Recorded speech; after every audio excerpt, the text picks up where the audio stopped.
Naniniwala ang pamahalaan na matutuldukan na ang 5 dekadang insurgency sa bansa. Kasunod ng paglagda ng Pilipinas at National Democratic Front of the Philippines sa isang kasunduan tungo sa tunay na kapayapaan at pagkakaisa. Yan ang ulat ni Bea Bernardo.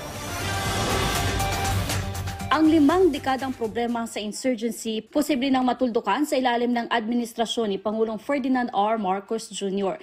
Tiwala ang Office of the Presidential Advisor on Peace, Reconciliation and Unity na magbubunga na maganda ang kasunduang nilagdaan ng pamahalaan at National Democratic Front of the Philippines, ang political wing ng Communist Party of the Philippines. Ayon kay Presidential Advisor on Peace Process Secretary Carlito Galvez, ang Oslo Joint Communique ang nagbigay daan upang magkaroon ng mas malalim na ugnayan ang gobyerno at NDFP.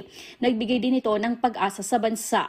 Both parties now hope that through the formulations of the framework agreement that will set up the parameters for the discussion of the future talks and eventually lead to the final peace agreement. Sinabi naman ni Pangulong Ferdinand R. Marcos Jr. na ang hakbang na ito ay bahagi ng advokasya ng gobyerno para sa tahimik at nagkakaisang bansa. Hiningi rin ng Pangulo ang suporta ng publiko sa naging hakbang na ito ng pamahalaan. Ang kasunduan ay bunga ng mga informal discussions na ginawa sa Netherlands at Norway simula pa noong 2022 sa pagitan ng Philippine government at NDF na pinangunahan ng Royal Norwegian Government. Nagpatid naman ng pagbati ang Norwegian government sa development na ito at sinabing napapanahon ang hakbang upang maabot ang kapayapaan sa bansa at matuldukan na ang mahigit 50 taon ng di pagkakaunawaan ng gobyerno at NDF. Nagbigay naman ng kondisyon ang CPP para sa pag-usad ng kasunduan ng gobyerno at ng NDFP. Kabilang dito ang pagpapalaya sa mga NDFP peace consultant at pag-aalis sa kanilang grupo bilang terorista sa ilalim ng anti-terrorism law.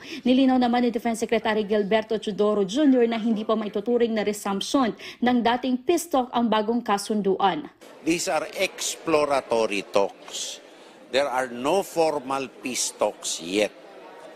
And so, people who are reacting are jumping the gun. All right? Ang klaro dito is that the armed forces will continue their law enforcement operations. Bea Bernardo para sa Bayan.